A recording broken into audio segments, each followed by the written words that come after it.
hmTV matters.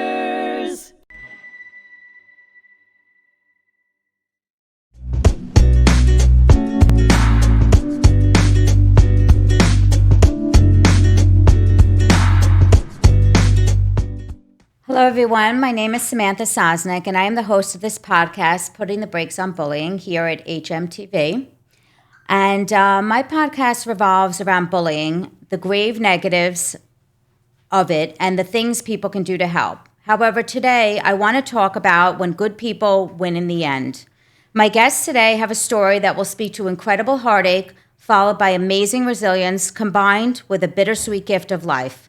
A wonderful couple will tell their story of the trials and tribulations and ultimately triumph and explain what life is truly about. Today I have my dear friends, Janice and Allan Katz. Hello, guys. Hello. Hi, how are you? How are you? Amazing. Good, good. Well, you're also in Florida. It's nice weather, right? Not so good here, but we'll get there eventually. So, what I wanted to talk to you about today, I wanted to talk about this incredible story that you have, this incredible journey that you both have been on with your sons as well, and your extended family. And I'd like to start where, from the beginning of your journey as it pertained to Allan, but obviously with all of you and your loved ones. Sure. You want to start? You want me No, to it's your start? journey. I'm just Okay. along for the ride. So it's almost 9 years at this point. Oh, I guess it's a little over 9 years where I got diagnosed with pancreatic cancer, actually by accident. We were on vacation in Florida visiting my in-laws, and my arm swelled. My arm was bothering me. I think it's just lifting luggage, hurt myself, and we thought nothing of it, and we just decided to that I was going to do PT or something when we got home. But then we were out to dinner that Saturday night, and for some reason, my other arm swelled up unexpectedly. And we went to the emergency room just to be safe. And the doctor in the ER looked at the chest scan they did because they wanted to make sure I didn't have a blood clot. And she said to me, "Your pancreas is swollen. You should go see your GP." And she saved my life, actually. We found out that I had a golf ball sized tumor that was successfully removed surgically almost 9 years ago today. Wow. And That's not typically the case, though, when it comes to pancreatic cancer. That's usually a death sentence. yeah, no, no, no. You know what? It was interesting. They've made a lot of progress from a research perspective. We've done a lot of work with the PanCan organization, and it went from what was the low single-digit survival rate Mhm. when we started this journey to I think it's almost 11% now, which is incredible. So. That's amazing. So, what came next after the pancreatic cancer? What was the next chapter with regards to the next big hurdle you guys had? Oh God, which hurdle? Well, Well, so yeah, wise. health wise, post surgery, there were a number of, I'll call them speed bumps in the road as we went through this recovery process. And I say we because I could not have imagined doing this without Janice. I mean, she was Yeah. just incredible. And it wasn't just the nursing outfit that she put on for me. Uh, This is G-rated. I Please be careful. but no, she was just incredible. She was my rock, and it was a tough recovery, but had a few other, I'll call them minor issues. I've had both my hips replaced, but the one that was most interesting, I guess, is I actually got a kidney transplant 3 years ago, January. I'd had something called focal sclerosis, which is a high level of protein being extracted from my kidneys, and it was something we were monitoring, but just continues to get worse over time. And unfortunately, when I got my hip replaced, they put me on a med that I was allergic to, and that kind of spiked the levels a bit of the issues there, and we had to kind of move forward with thinking about solutions for a kidney transplant. Uh, Right. I think you described this best, next steps, how we were so incredibly fortunate. Yeah, it's funny. I just before we get into this, even I'll step back and people will say, "Oh, pancreatic cancer, kidney transplant, and all that." I truly believe that we I'm like the luckiest person in the world because it's all of this that has gotten us just aware of these issues. You get a perspective on life, and it's something that we get to help people. We've actually spent a lot of time talking to people with these type of diagnoses. Now you're doing the opposite. You're now doing something for somebody else that is in need and in the beginning stages of this, very challenging situation. You're able to now help and give that experience, which I think in general in life is an amazing thing to do for others.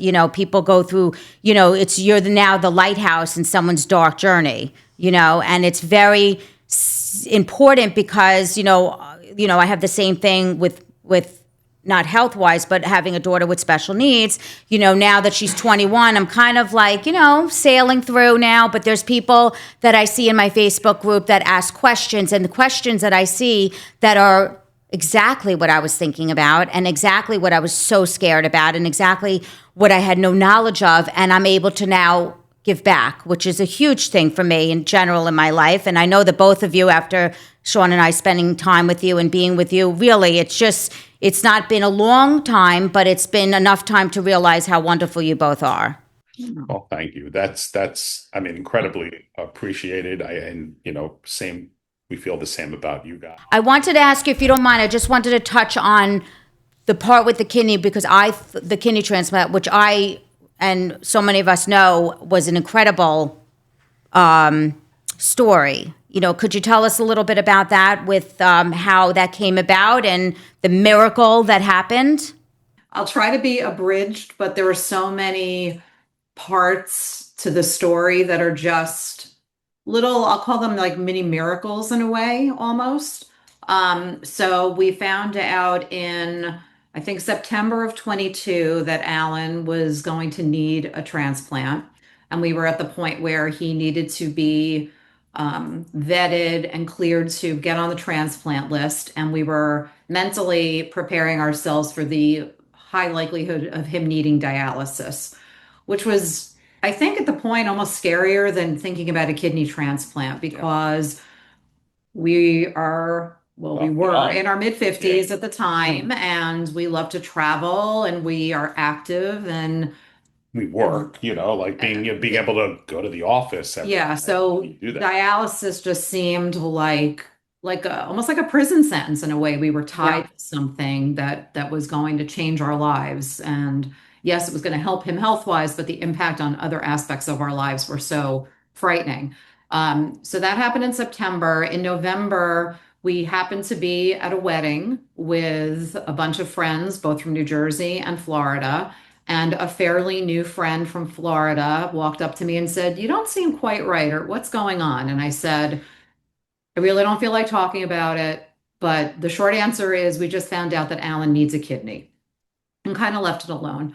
I'm sure, Samantha, as you've gone through challenges and issues in your world, you get tired of talking about it. You get tired of constantly having to talk about your ick, as I'll put it, because Also that, and also you're talking to people. It's like almost sometimes in one ear and out the other. I find it's one of two things. It's either the in ear out the other, or it's somebody that has a passion for it, or so they want to be able to help. I found on a personal level, particularly with pancreatic cancer, I remember talking to people in the office and saying, "Look, I'm going to need to take a 3 or 6 month kind of leave of absence," and people were saying, "Well, just tell people you're taking a leave of absence," and I felt.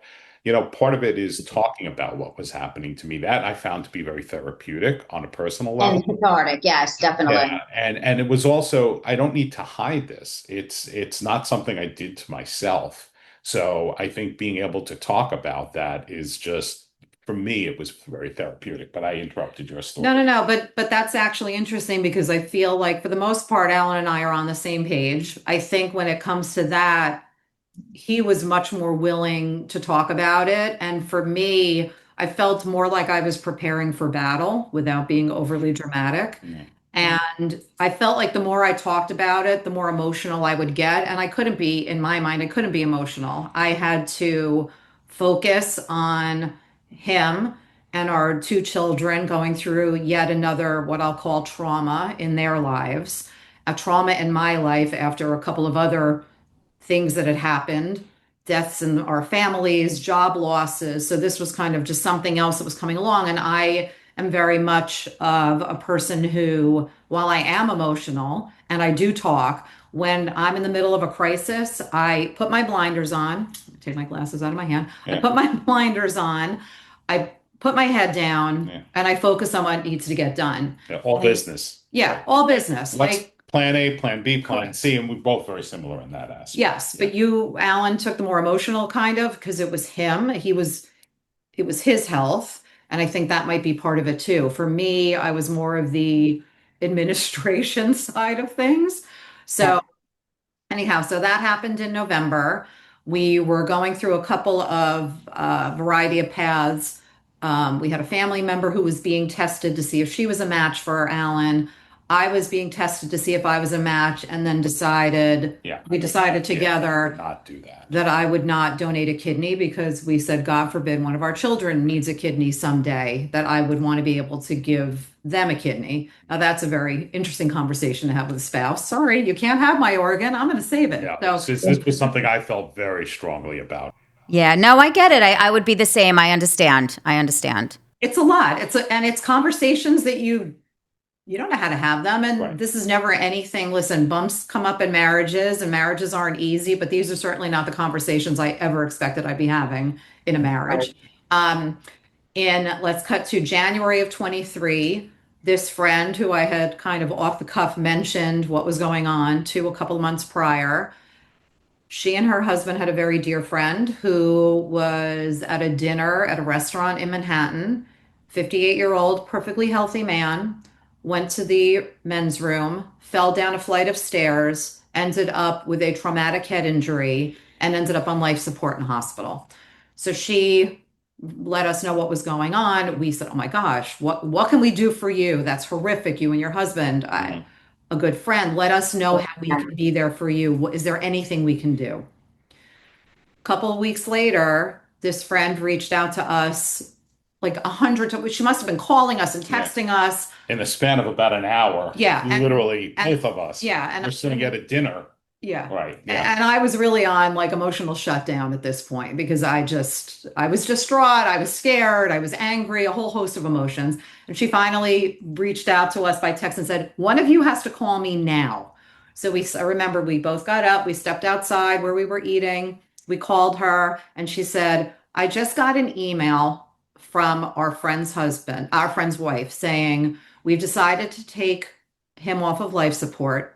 If any of you happen to know anyone who need an organ, let us know." I still get the chills. I don't even have the words. And that was on a Wednesday night. And then we kicked into, I was all business and making phone calls and trying to see if this could happen or what the next step was to make it happen. Which was very interesting because there are a lot of rules associated with this because it goes through a central organ donor organization, and you can't be seen, not that we were doing this, but having influenced any portion of Right. Like favoritism almost. Like you couldn't be, jump. Yeah, it couldn't be construed that we were pressuring them to donate or that there was any kind of like deal going on the side. So the hospital kind of sits in the middle as our advocate to help navigate this. Right. So I mean, Allan had a whole team. There was a whole donor team. His transplant was, he was registered in New Jersey at St. Barnabas Medical Center, which is one of the top renal transplant centers, might be in the country. Yeah, I think in the world even. Yeah. And his nurse, Anne, Anne had our numbers. We had Anne's number. I was texting with Anne, and Anne called me and she said, "Take a breath and you need to just back off. Let us go from here." So that was Wednesday night. The next morning, we got a phone call. And I don't know if you want all this detail. If you want me to move along quicker, tell me. No, that's fine. That's fine. I wanted to know because at the time you were thinking, would this even be a match? Well, that's when you get that. Yeah. So that next morning, we get a phone call saying, "Well, we've officially found out about this." Well, right. And the And you aunt might said to us, you might, this was at 8 o'clock Thursday morning, because we were in Florida at the time. She Yeah. said, and it's January, late January. She said, you might want to start looking at flights to come home. And we said, does this mean there's potential for this organ? The whole story was just insane to us, that this might work. It was just insane. And she said, yeah, just looking at flights. And 2 hours later, she called and she said, I need you to fly to New Jersey now. And I said, does that mean, because the first step is a blood type match. So I said, does that mean that there's a blood type match? And she said, yes. And we fled like we had committed a crime. Yeah. We left a house, we left cars. Leave it to you, Janice, to put a nice twist of humor into this. Literally, I think we were on an airplane in an hour and a half. Yeah, we And we have somebody that has become a dear friend. fled. We left. We had to get home. We literally called this gentleman who has driven us lots of times airport and stuff, and he's almost like a family member at this point. And we said to him, "Listen, we need you to come to our house. We need you to take my car And the dog. and drive to New Jersey." So and he did. Awesome. So now you get there and you're able to everything turns out that this is All the hurdles one at a there time. were a variety of perfection. steps that had to happen, other more detailed blood work, testing the organ, and then kind of the most heart-wrenching part of it all was on Friday, this man was being taken off life support. And if the potential donor, this is just even horrific, just the saying the words just makes me want to cry and vomit, honestly. Yeah. If the person doesn't pass away within an hour of being taken off of life support, the organs are no longer viable. They can no longer be used for transplant. So you're sitting there waiting for your husband. I'm sitting here waiting for my husband's life to be saved, praying for someone else's husband to die quickly. And that It's gut wrenching, and there's a whole load of emotions. It's gut wrenching, and your feeling for this family is just overwhelmed. It's almost too much for the human body and mind to handle. And I totally, I wasn't, I can empathize with your situation, and then I understand that they were very gracious family after you did meet them, correct? Yes. we did, yeah. I said to Allan this, because again, I like to jump in and take over. And I said to him, this is you, this, Yes. because the interesting thing about this situation is that with transplant, it's either somebody that you know, really know, or it's a complete stranger. And we were somewhere in the middle. So it was this really, we knew a little bit of information. We almost felt like we knew too much. We knew about him. We knew about his wife. We knew about his children. We knew where they lived. It just was, we had a friend in common.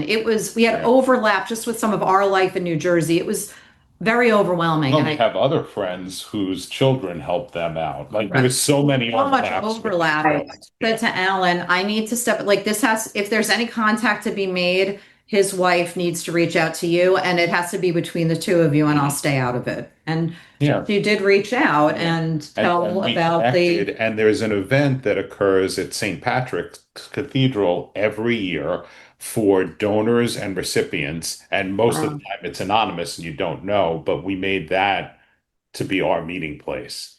And we wanted to be there to support them, more so than thinking about it from our perspective, but just in this whole day. And it was such an incredible event. The speakers and just being able to see all these selfless acts that people do. Yeah, I mean, like you said, this gentleman was a stranger, yet look what he did for you. It's such a soul warming thing to think about someone that, listen, just to become an organ donor in itself is a very selfless act, because you're saying to yourself, if something should happen to me, I want someone else to benefit and live on, which I've heard of stories with adults giving it to children, and then the children have a fuller life. I mean, you can't get it any better than that. And you're basically breathing life into some other human being, which is just incredible. So, and this event at St. Patrick's is great because you get, you're just walking up to a stranger's family and hugging them, and there's just that, unknown, connection or, love that you have for them. How could you not, right? Yeah. And that's actually what happened. So we had never met her, and we went to St. Patrick's, and we walked into the cathedral, and St. Patrick's is a tremendous physical space. And there were, I don't even know how many people, and donors were on one side and recipients were on the other. But we walked into the cathedral, and there was a woman and her adult daughter standing. I mean, there were tons of people there, but I saw a woman standing in the aisle. And I said to Allan, I don't know how I know, but that's her. That's her. That's her. And we walked over to her, and Allan asked her name, and it was her. And we just embraced and cried. It was. Now, are you still in touch with them periodically, or? Yeah, I mean, we not as frequently. It's this. I kind of leave this in their hands because it's such an odd situation. And odd's a hard way to describe it, but it is. I mean, it's kind of interesting because from my seat being on this side of it, I've had a lot of, I'll call it a bit survivor guilt. I've sought, and this is a big pivot that's gone on in our lives, which I guess we'll talk about in a little bit. Well, let's say, Samantha, you guide us. Yeah, you guide us. Are we jumping ahead or? No, not at all. Go right ahead, please. Yeah, I mean, therapy for me was just so valuable because there were just so many things I dealt with in my life, right? So, and being able to talk about it, as I had referred to before, was just so important to me. So, whether it was, the survivor guilt of somebody had to pass away for me to be so fortunate, the fact that I was able to be, that very small percentage on the pancreatic cancer side of survival, the impact that this has had on my family. It's, and I know I didn't do this, but I felt like I did this. And, therapy has been just so incredibly helpful to us, individually, our children. And I that's why to me, it's always about talking and, and helping other people. And that's one of the things we've been able to do. Already knowing you both and knowing that you are always been genuine people and down to earth people, there are some people that need something in their life to knock some sense into them and see what they, how they could change their life, knowing that, things could have turned out differently. But even knowing you guys and knowing that you're both very genuine and down to earth to begin with, what has this brought to your life? What do you have less tolerance for with regard to, things in life that are just, don't bother me with this. This is something that, because we all know, we've spoken about it. There's a lot of, mishigas out there that we don't need to deal with. Yeah, I would say you want to go first about I would say there's two aspects to it. One, a significant impact on our professional lives. You talk about you, and then I'll talk about me. Yeah, and then two, just dealing with people and things like that. So, for the dealing with people, just to say it succinctly, life is too short to deal with BS. So you want to spend time with people that you want to be with. And that's just so critical. From a professional perspective, I went from being, a senior Wall Street executive. I'd been a CFO over at Guggenheim. I'd worked for a lot of large banks and pivoted. I noticed I was drinking from it. I'm actually the chief financial officer of the Hanley Foundation. And the thing that interested me the most about Hanley, Hanley is an organization from a foundational perspective. We fund and help people get treatment for alcohol abuse, drug abuse, mental health. And we actually own a facility, a 15-acre, I call it very Zen facility in West Palm Beach. And, for me, it felt like the ultimate calling. and the ability to pivot and move from this crazy make the rich richer Wall Street type of environment. I was always interested in community service. I always felt like I was so fortunate, came from a humble background. I used to be involved. I was on Guggenheim's charitable board making decisions on where we would fund, where we would put dollars to use from an organization perspective, and always involved in school districts. But Hanley educates students in schools, and treats people, provides family care, as well as all aspects post care. This is what makes us quite unique, actually, is we actually help people, with whether it's college scholarships, post treatment, job employment opportunity. Amazing. And to me, this was just a wonderful way to give back in Yes. my professional life. And Janice, you have a lovely turn of events for yourself as well. Yes. So I had mentioned just some other traumas, I call them now, that occurred in our lives and in my life. So within a 5-month time period in 2022, my father passed away, who was my person. My husband lost a job, and then we found out he needed a kidney. So that was all in a 5-month span. And I was working in advertising and production, which I used to love and feel like was the coolest thing ever and so interesting. And in the midst of all of this, I had started seeing a therapist myself after my dad passed away. And then every week she'd say, well, what's going on now? And every week I think, what am I going to talk about? And then it was like something else happened and something else happened, something else happened. And I would say to her, you're not going to believe this one. And one day, and I was torn about work and what to do. And was this still what I wanted to do? And there was one Friday night at like 7 o'clock, I got a panicked phone call from a producer saying, we have an ad emergency, which is apparently a new word for an emergency in advertising. And I thought, you know what? I know what an emergency is. Like, I really know what's an emergency. And your radio commercial is not one. And I started speaking with my therapist about this kind of professional crisis I was having, and just feeling unfulfilled, and no one cares about a commercial. You fast forward, you ignore them, you whatever. Like, who cares? I didn't care. Yeah. And who cares? And I wanted to feel fulfilled. And after a few months of therapy, I said to my therapist, if I could do for one person what you've done for me, I would feel so fulfilled and so happy. And so I spoke with Allan about it, and I quit my job, and I am in school now, in graduate school, to become a mental health counselor. Amazing. Both of you, honestly. It's really like, it just, like we talk privately, the four of us, and you and I, Janice, and actually Sean and Allan have their own get-togethers. We won't get into that. No, I'm kidding. But it's amazing how you just recognize. A lot of people don't have any self-awareness, and you both came to a point in your life that this was something that you needed to change, to give of yourself. I don't respect anybody more than when somebody gives of themselves to others, no matter what. It just, to me, it's just, what else are we here for if we're not here to make somebody smile? And even just a smile might have changed someone's day. You don't even know what they were going through. And I was going to say one quick thing about it. It was a movie that we saw post my kidney transplant, and it was about a woman who donated her kidney altruistically, not to a specific person. And there was a line in the movie, and it was just incredible.